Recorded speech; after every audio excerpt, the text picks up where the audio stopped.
bien, mis hermanos, gracias por el afecto, por el tiempo de estar juntos, por la oportunidad de estar rodeando la palabra de Dios, que es viva y eficaz, más cortante que una espada que tiene dos filos. Y esperemos que hoy el Señor utilice su palabra para poder hablar a nuestros corazones y enseñarnos algo con respecto al tema que estamos estudiando. Ya abrimos la transmisión a través de Facebook, así que también, a partir de este momento, le damos la bienvenida a los hermanos y a los amigos que nos encuentran en Facebook. En este caso, el estudio de hoy se está transmitiendo a través de la página Miguel Montoro, así que si ustedes más tarde gustan, hermanos, ingresen a Facebook, busquen la página con ese nombre y ahí aparecerá el video del estudio y ahí se puede volver a ver y obviamente se puede compartir.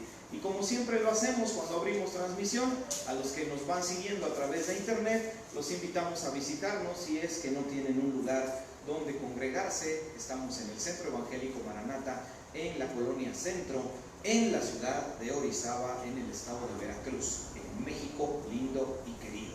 Todos los datos de dirección los pueden encontrar en la página que más tarde les indicaré. ¿Qué estamos estudiando, hermanos, que estamos aquí de manera presencial? La maldad. Aunque parece un concepto simple, la maldad es más profunda de lo que imaginamos. Conocer la maldad le da muchas ventajas al creyente. Entre otras cosas, le permite prevenirse. Permite que el creyente fortalezca las áreas por las cuales la maldad puede terminarle dominando. Haremos un pequeño resumen empezando el tema. Vamos a comenzar. Para ustedes y para los que nos siguen a través de Facebook, siempre que yo les presento el material, les pongo lo que tenemos en internet.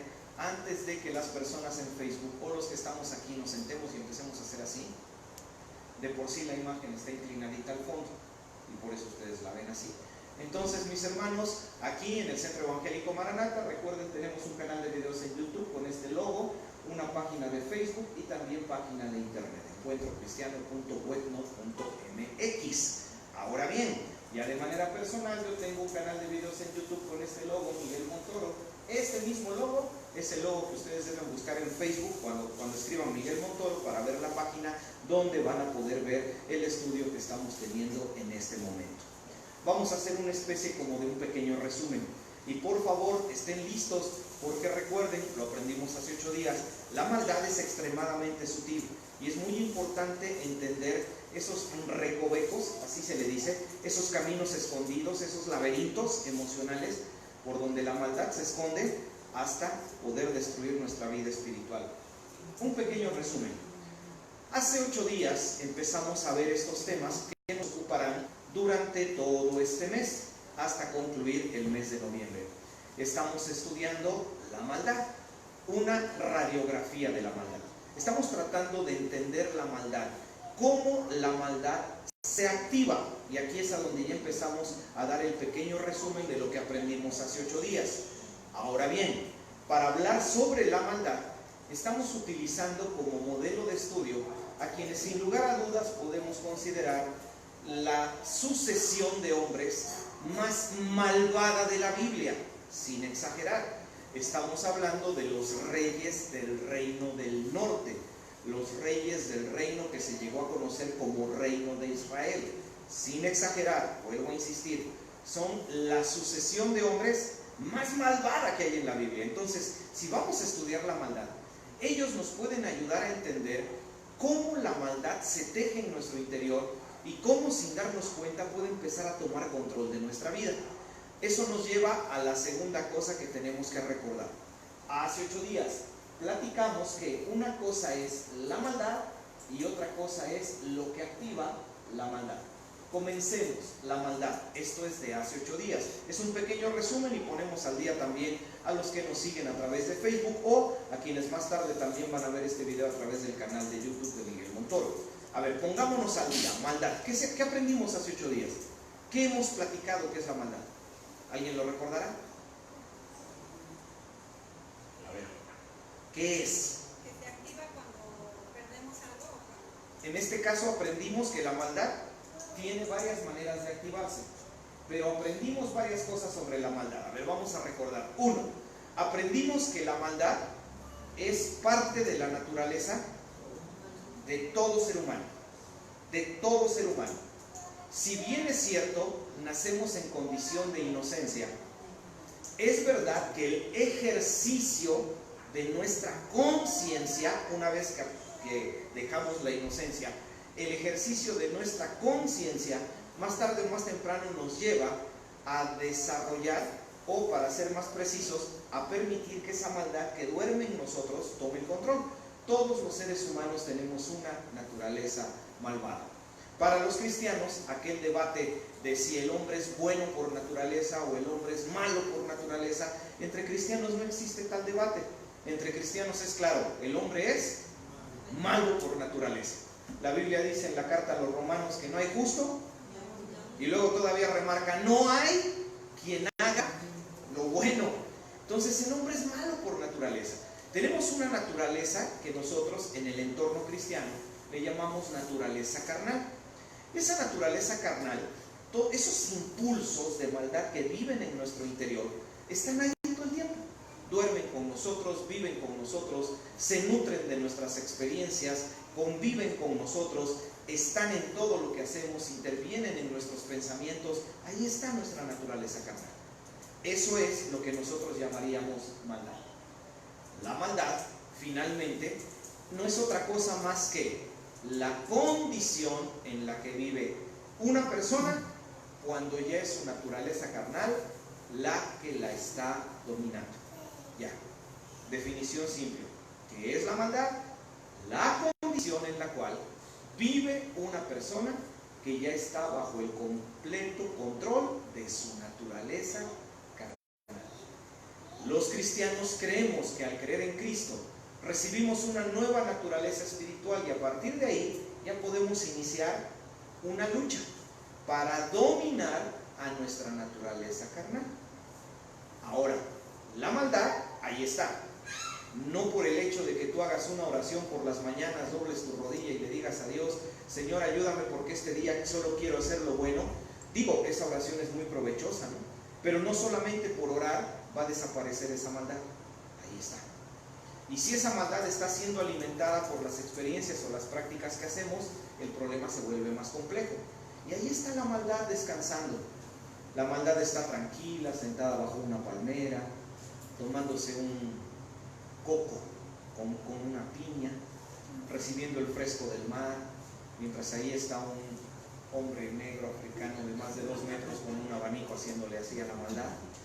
Y ahí la maldad se puede pasar años dentro de nosotros sin generarnos mayor conflicto que la lucha habitual de esto es bueno, esto es malo, ahí es malo, mejor no lo hago. No, sí lo hago, nada más.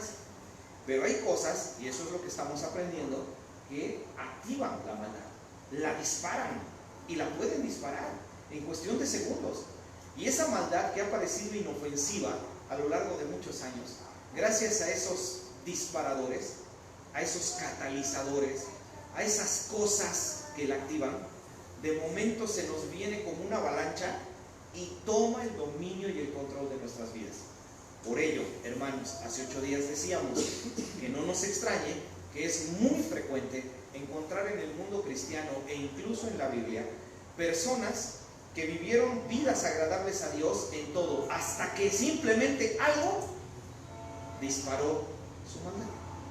Y ahí quedó el registro de la Biblia sobre estos personajes que fueron casi perfectos, pero un instante de no poner atención a su maldad hizo que la maldad los controlara. Aquí me ayudan ustedes. ¿Ejemplos de ello? Hay uno que, el más famoso. En esta iglesia hemos hecho una obra de teatro de eso. David. El más famoso, ¿no? David. Es más, incluso la propia Biblia dice que David era perfecto, así lo dice, en todos sus caminos. Pero claramente dice la Biblia, excepto en lo tocante a Betsabé, mujer de Urías Eteo. Conocemos la historia. David se volvió adúltero y asesino. ¿Qué activó su maldad?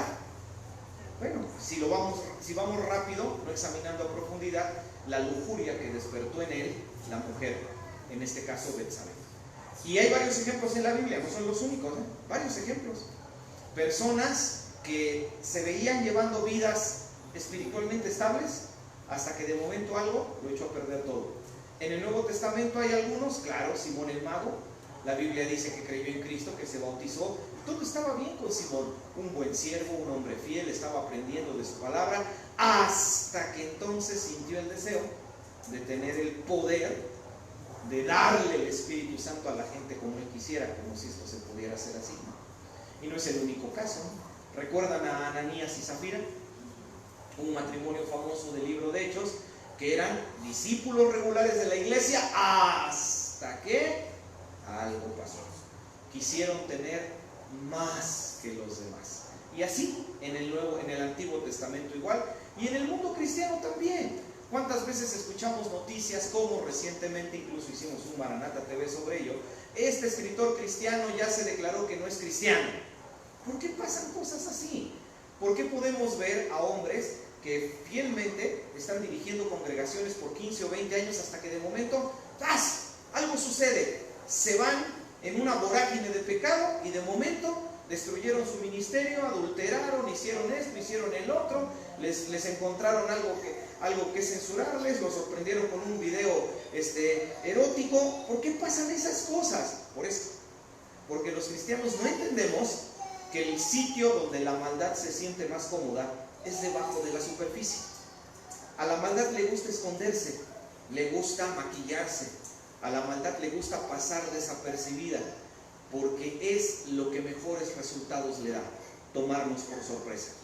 Hace 8 días aprendimos del rey Jeroboam I, aprendimos que uno de los principales activadores de la maldad es, si alguien lo recuerda, ya lo dijo la hermana Araceli, el sentido de pérdida. El sentido de pérdida, el sentir que pierdo algo, aunque parece inofensivo, me puede terminar conduciendo en la maldad. Pero hoy vamos con el siguiente rey, este rey, Nadab. ¿Y quién fue Nadab? Fue el hijo de Jeroboam. Así que vamos a ver qué nos enseña Nadab. Empecemos con su padre, Jeroboam, y con una sentencia que él tenía de parte de Dios. Primer libro de los Reyes, capítulo 7, versos 7 al 10. Hay lectura de la palabra de Dios, hermanos, abramos nuestras Biblias, impresa o digital, y también invitamos a los hermanos que están siguiéndonos a través de Facebook que hagan lo mismo. Abran su Biblia para poder ver la referencia bíblica sobre la cual estaremos basando el inicio de nuestro estudio. Comencemos. Nadab, el descendiente de Jeroboam. Pero la historia de Nadab comienza con su padre, con una profecía que le fue dada a su padre. ¿Quién me ayuda? Primera de Reyes, capítulo 14, versos 7 al 10. Alguien que pueda ponerse de pie y lo pueda leer. Allá atrás. Ve y di a Jeroboam, así dijo Jehová Dios de Israel, por cuanto yo te levanté de en medio del pueblo y te hice príncipe sobre mi pueblo Israel. Y rompí el reino de la casa de David y te lo entregué a ti, y tú no has sido como David mi siervo, que guardó mis mandamientos y anduvo en pos de mí con todo su corazón, haciendo solamente lo recto delante de mis ojos, sino que hiciste lo malo sobre todos los que han sido antes de ti, pues fuiste y te hiciste dioses ajenos e imágenes de fundición para enojarme, y a mí me echaste tras tus espaldas. Por tanto, he aquí que yo traigo mal sobre la casa de Jeroboam, y destruiré de Jeroboam todo varón, así el siervo como el libre en Israel, y barreré la posteridad de la casa de Jeroboam como se barra el estiércol hasta que sea acabado. Esta profecía literalmente se cumplió hasta la última letra, tanto que incluso al día de hoy no se han encontrado ningún vestigio arqueológico donde aparezca el nombre de Jeroboam. Fíjense qué dato tan interesante. Hasta el momento no se ha encontrado nada, ni una estela, ni una tablilla, ni una moneda, ni un cántaro, nada donde aparezca el nombre de Jeroboam. La sentencia fue muy dura. Estamos hablando, recuerden, no de Nadab, sino de Jeroboam, su padre. Este hombre recibió de parte de Dios la promesa de que él iba a reinar sobre parte del pueblo de Israel. La profecía de Dios se cumplió. Lamentablemente, aprendimos hace 8 días, por ese sentido de pérdida, Jeroboam hizo cosas que no debía de haber hecho. e hizo que el pueblo de Dios pecara. Como consecuencia de ello, entonces ahora Dios manda a un profeta, y ese profeta le manda a decir a Jeroboam: voy a barrer como se barre el estiércol el nombre de Jeroboam, voy a desaparecer su posteridad, no va a quedar recuerdo de Jeroboam. La causa, la hermana Selene nos la acaba de leer, y la sentencia fue contundente: no iba nadie de la casa de Jeroboam a continuar su descendencia real. Y esa fue la sentencia. Cuando él muere, entra en escena Nadab, su hijo. Y entonces, hermanos, uno diría: a ver, ¿no que Dios dijo que iba a barrer la posteridad de Jeroboam? Realmente lo hizo, pero tal pareciera por unos minutos, y creo que Nadab, más que nadie, creyó que la sentencia de Dios no se iba a cumplir, porque alcanzó a sentarse en el trono, Nadab, el hijo de Jeroboam, pero duró muy poco. Vamos entonces ahora ya con esto a entrar a lo que sigue, con Nadab, un pequeño registro gráfico de lo que Nadab fue. Ahora, mis hermanos, quiero que hagamos un ejercicio de análisis de la Biblia. Eso es lo que significa esta pequeña figurita, ese icono. Y quiero que por favor me ayuden, y ahí mismo, más adelantito, busquen en qué pasaje de Primera de Reyes, después del capítulo 14, se nos habla de Nadab. ¿Quién me ayuda? A ver, con su Biblia, ya estamos en el 14, busquen adelante, en el 15, ¿algo se nos dice de Nadab? ¿Qué se nos dice? ¿Algo? ¿Alguna información? ¿Nombre de su mamá? ¿Cuánto tiempo tardó en reinar? ¿Algo que se nos diga de él? Dice Primero de Reyes 15:25. Nadab, hijo de Jeroboam, comenzó a reinar sobre Israel en el segundo año de Asa, rey de Judá, y le reinó sobre Israel 2 años. Entonces duró muy poco, muy poco.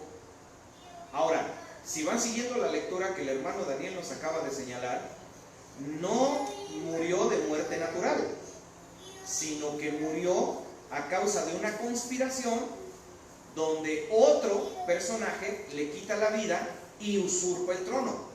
Pero ese personaje que hizo un complot en contra de Nadab no era de la descendencia real, así que ahí se cortó la descendencia de Jeroboam. Ahora, más detalles.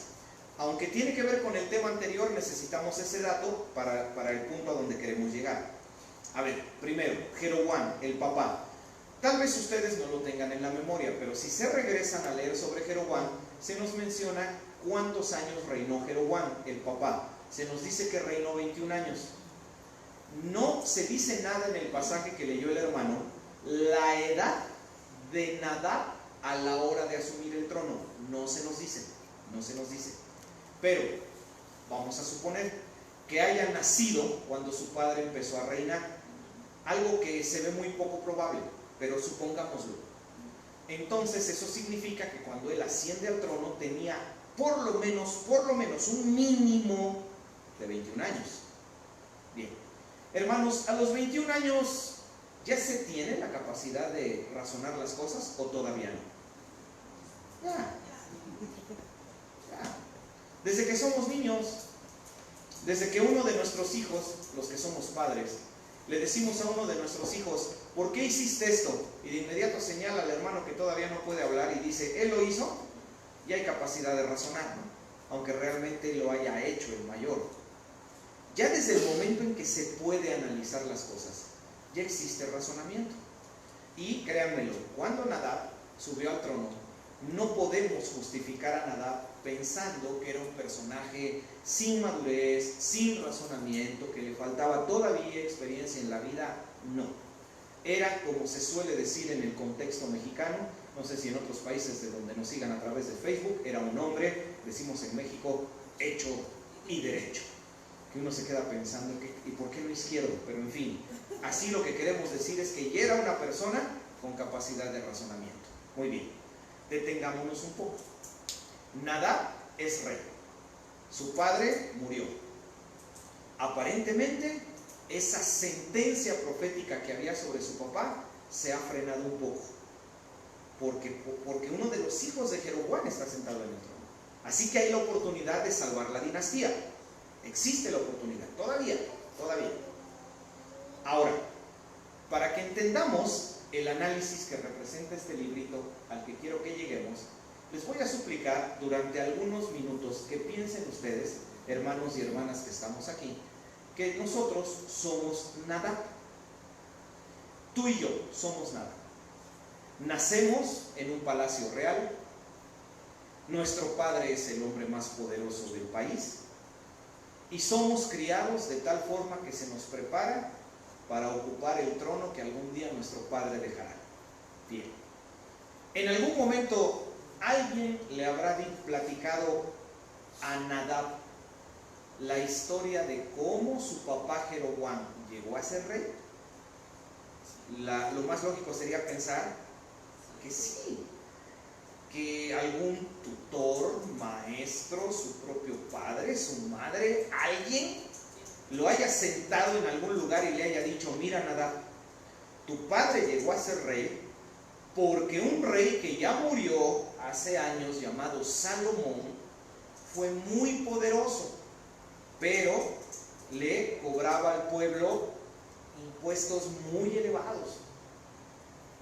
Y como tu papá, Jeroboam, era un hombre bien astuto, bien esforzado, un hombre muy diestro, resulta que un profeta buscó a tu papá Jeroboam y le dijo a tu papá: por favor, aquí en este momento imagínense al Jeroboam de 5 o 6 años sentado en las piernas de alguien que le está platicando la historia, con la cara de asombro con la que suelen estar los niños que aún todavía se resisten a dejar su condición de inocencia, ¿no?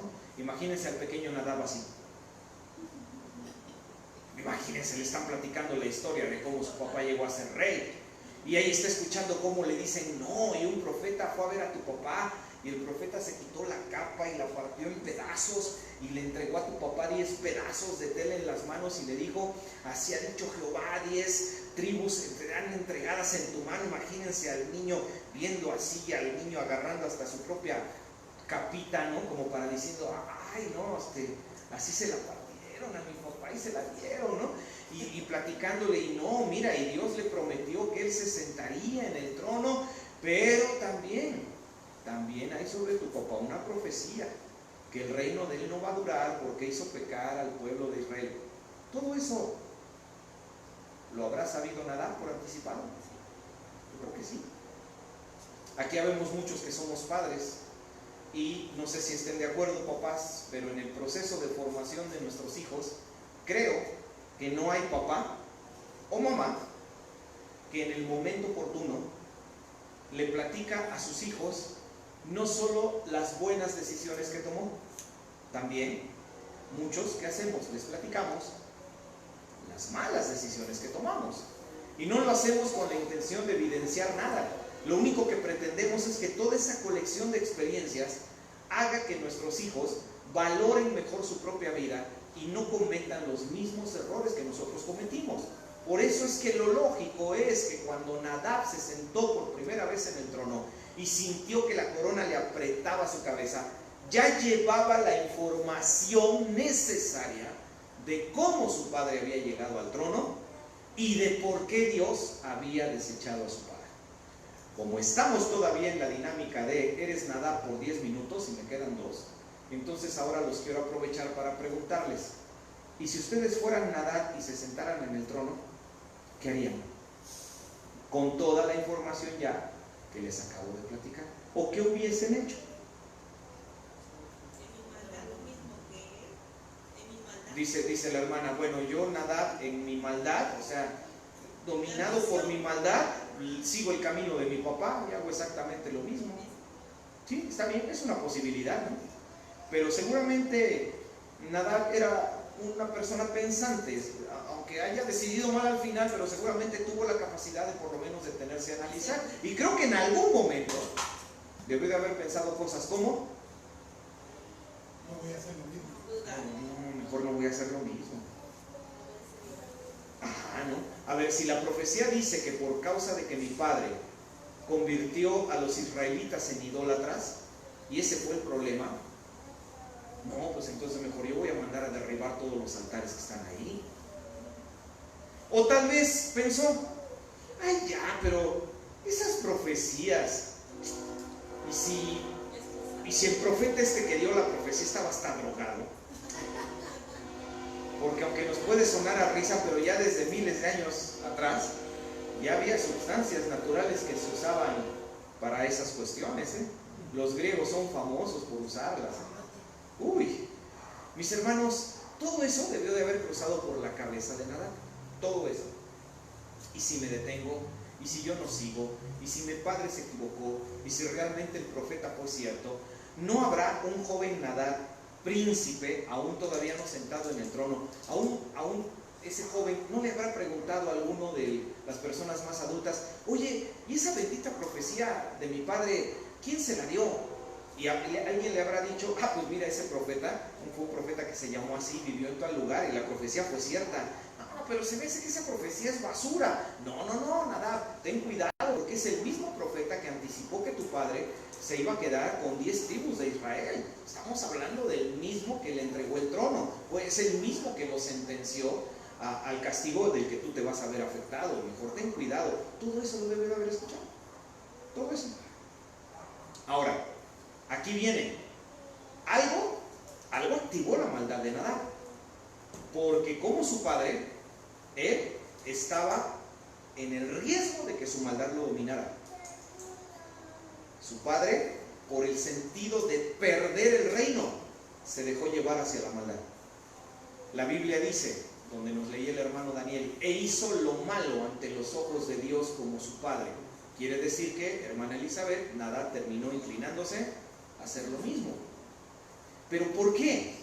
O sea, ¿por qué en ese proceso de valorar, de razonar, por qué en ese proceso él elige hacer lo malo a unas sabiendas del riesgo que podía tener? ¿Dónde está el punto? ¿Qué activó su maldad? O sea, ¿qué hizo que él se cegara a las cosas buenas y terminara eligiendo las malas? Pero vamos a poner la sentencia, ¿no? Cambiamos. Al final, ¿qué cosa eligió hacer Nadab? Nada. No hizo absolutamente nada. Siguió haciendo exactamente lo mismo. Y eso me lleva al activador de la maldad de Nadab. ¿Cómo se le llama ese activador de maldad de Nadab? Indolencia. Si ustedes buscan en un diccionario el significado de la palabra indolencia, significa vivir como si nada me afectara, actuar como si nada me conmoviera. Eso es indolencia. Es simplemente la posición dura, neutral, apática. Es meterme a los bolsillos y que alguien venga y me diga: mataron a tu papá. ¿Qué? ¿Y eso qué? Pero es que hay una profecía. ¿Qué? No me interesa. Oye, pero es que vas a perder el reino. No me importa, estoy sentado en el trono, soy el rey. Oye, pero es que Baasa, que fue quien lo terminó matando a Nadab, está confabulando por allá. No me va a hacer nada. Indolencia. Nada nos conmueve, nada nos afecta. Ese fue el activador de la maldad de Nadab. Y la indolencia puede ser el activador del cristiano más fiel que tú te quieras imaginar. Del más fiel. Mis hermanos, ¿cómo nos estamos llevando con la indolencia? Por cierto, hay un pasaje bien profundo en uno de los profetas menores que dice: maldito el que hiciere indolentemente la obra de Jehová. O sea, el que esté trabajando en las cosas de Dios y actuando como si no le afectara nada, como haciendo las cosas de mala gana. Esto es para Dios. Me toca dar una clase a los niños. ¿Cuándo me toca el domingo? La preparo el domingo en la mañana. Total, es la del cojo, es que cura, ya me la sé. No, en serio. Así dice la palabra de Dios, ¿eh? Maldito el que hiciera indolentemente la obra de Jehová. Hermanos, reflexionemos. Ahora ya no sobre nada. Vamos a darle una aplicación. ¿Por qué? Porque la indolencia es peligrosa. Porque si yo no mantengo controlada mi indolencia, el vivir como si nada me afectara o como si nada me conmoviera, ¿saben a dónde me puede llevar? Me puede llevar a que me empiece yo a regir por mi propia justicia. Si yo me muevo de manera indolente, entonces ahora lo único que me va a importar a mí va a ser mi opinión y no me va a importar absolutamente nada que suceda alrededor. El problema es que de la indolencia yo brinco a la justicia propia, y el inconveniente es que de la justicia propia brinco a la maldad. Y entonces voy a ser una persona malvada. Sí, un cristiano malvado, porque conozco a Cristo, sé de Cristo, sin embargo, la maldad me está controlando. Pero yo, en mi indolencia, caigo en el engaño de decir, no es cierto, yo tengo el control. No es verdad, yo no tengo el control. Porque como nada me conmueve, como nada hace que yo me vea afectado, entonces yo creo que nada me va a perjudicar. Por algo decimos que la confianza mata al gato. Hermanos, reflexionemos. Ustedes y los que nos están siguiendo a través de internet, ya sea en Facebook o en YouTube, ¿cómo aplicaríamos este concepto de la indolencia? Y ¿cómo pensar si nosotros estamos siendo abrazados por la indolencia sin darnos cuenta? Sabemos, y hacia allá va la aplicación, que la principal causa que afecta la vida espiritual de cualquier cristiano es el pecado. El pecado. Pensemos en ello. Indolencia. Padres cristianos que estamos criando a niños pequeños y que nos damos cuenta que al crecer están desarrollando hábitos que no son agradables a la voluntad de Dios. Se están empezando a criar como niños sin empatía, que no sienten nada por lo que pasa a su alrededor. Se están criando como personas egoístas, porque empiezan a creer ya desde los 5 o 6 añitos que ellos son el centro de algo y todo tiene que girar a su alrededor. Y te empiezas a dar cuenta de ello. ¿Qué es indolencia? Indolencia es que después de que tu niño o tu niña o tus niños jugaron toda la tarde y te regaron toda la sala de juguetes, indolencia es que les digas, ahorita tú tienes que guardar tus juguetes. Y de momento mamá dice, es que ya es la hora del baño. Y entonces el niño sale corriendo a bañarse y el papá nada más se queda mascullando entre dientes, ay, este niño que no me guarda los juguetes. Y ahí tenemos al papá recogiendo los juguetes. Eso es indolencia. Estar viendo que está sucediendo algo malo y hacer como que no me conmueve. Y todavía podemos ir a otro escalafón más fuerte, donde ya es la propia justicia. O sea, donde ya justificamos las cosas. Es que si no le doy ya de cenar ahorita, ya no se me duerme a la hora que se debe dormir. Por eso es que no levanta sus juguetes. ¿Sí se dan cuenta? Niños que están en formación de hábitos maleducados. Llegan a la iglesia a pedir el desayuno. Las hermanas les dicen, sí mi amor, ten, aquí están tus hot cakes. Los toman, se dan la media vuelta y no son capaces de decir gracias. O de decir, ¿me da un par de hot cakes, hermana, por favor? Y ahí está el papá, a un lado, y la mamá, y lo ven cómo se da la media vuelta y se va. Y nada más ven a la hermana y sonríen los papás. Ya es un grado mayor de indolencia, y es justicia, y es estar justificando las cosas. Es decir, es un maleducado, pero así déjalo. Es un grosero, pero así déjalo. O es más, ponle argumentos. Es que salió igualito al papá. O culpa al que ya se murió para que así no haya quien proteste. Es que así era el abuelo, que ya se murió. Indolencia. Hablamos de los padres, pero no es el único caso. Indolencia en la iglesia.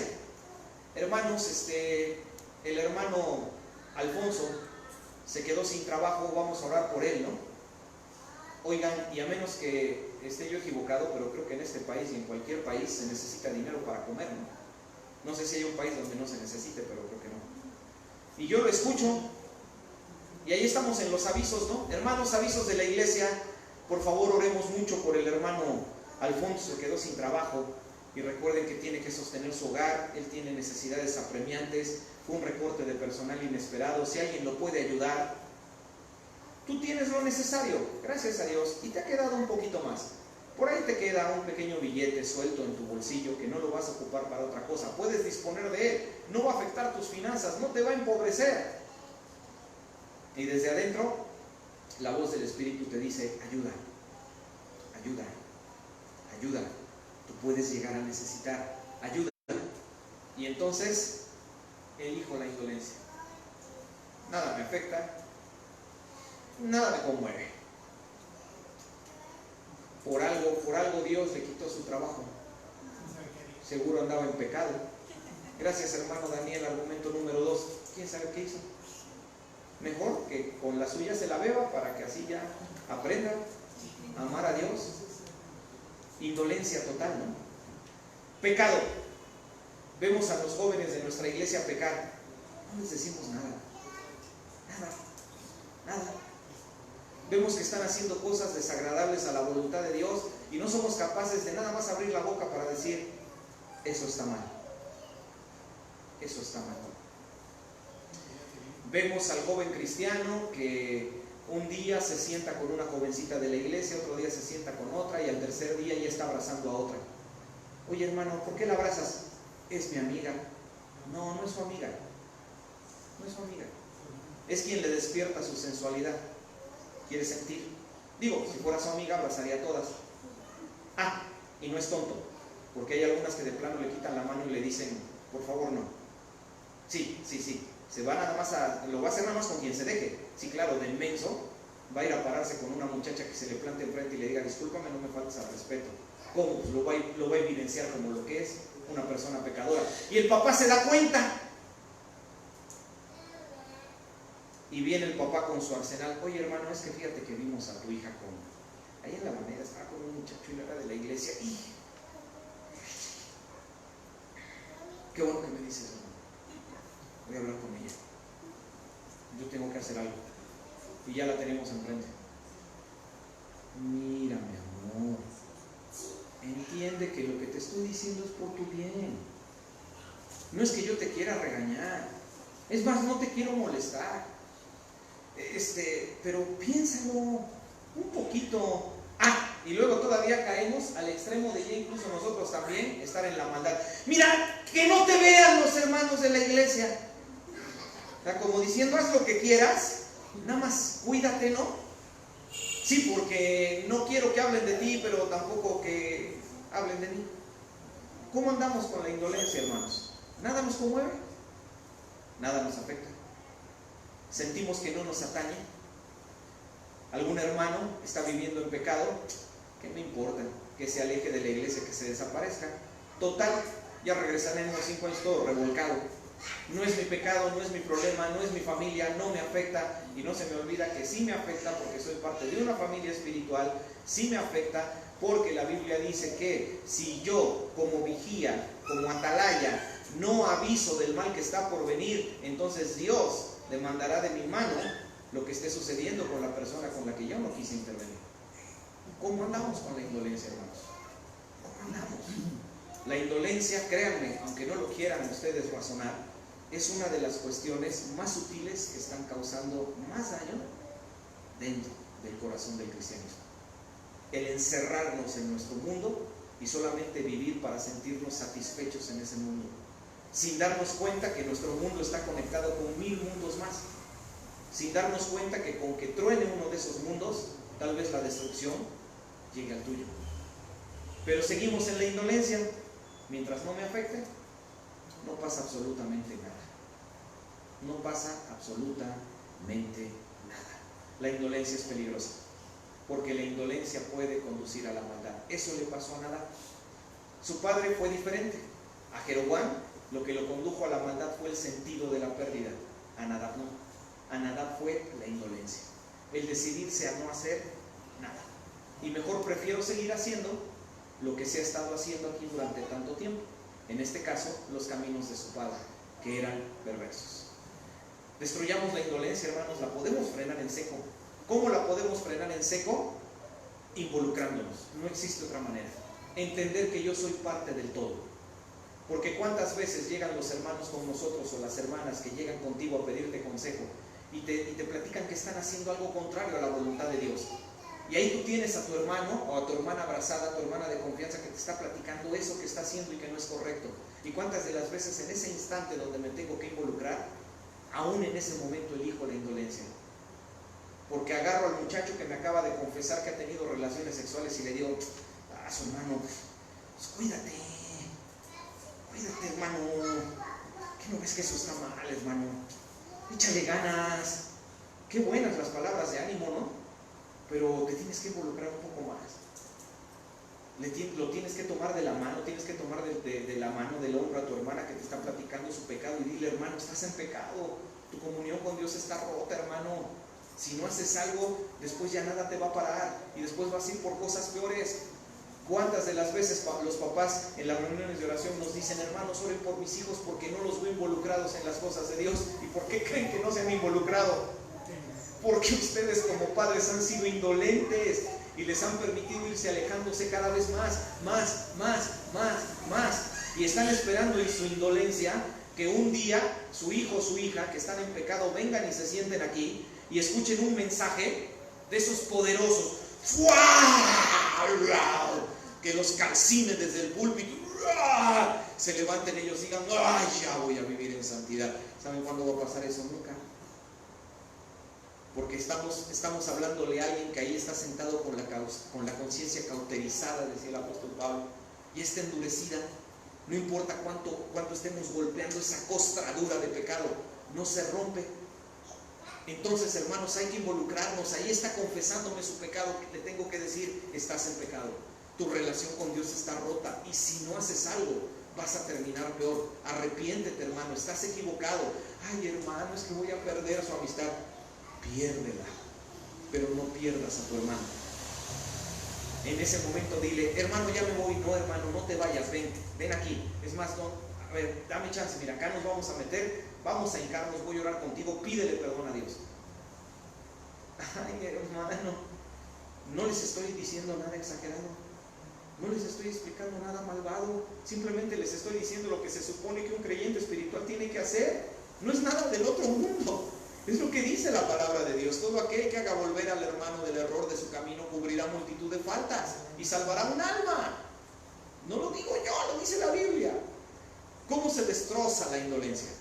Involucrándonos, siendo parte del todo y entendiendo que somos parte de un todo, que Dios quiere que por nosotros empiece la solución.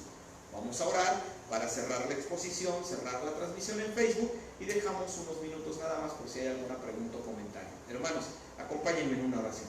Amado Señor, queremos cerrar el estudio bíblico y también la transmisión que estamos haciendo por Facebook y que más tarde también la tendremos en YouTube, pidiendo, Señor, que a través de este estudio hayamos podido reflexionar sobre lo riesgosa que es la indolencia, lo peligroso que es, Señor, actuar como si nada me afectara, como si nada me conmoviera.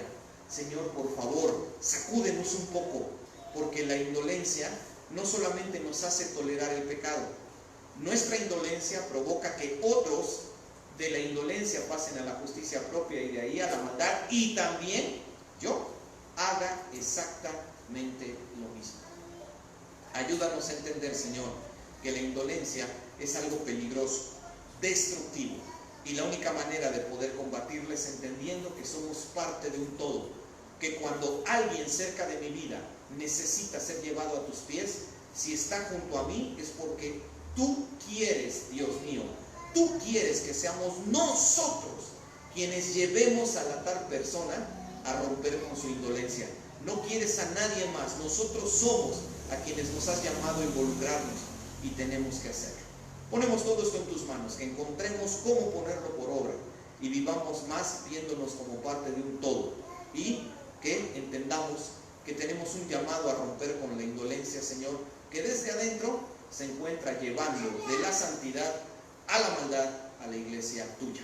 Por todo esto oramos y te damos gracias por lo aprendido, y lo hacemos en el nombre de Cristo Jesús. Amén. No nos vamos, hermanos, cerramos la transmisión.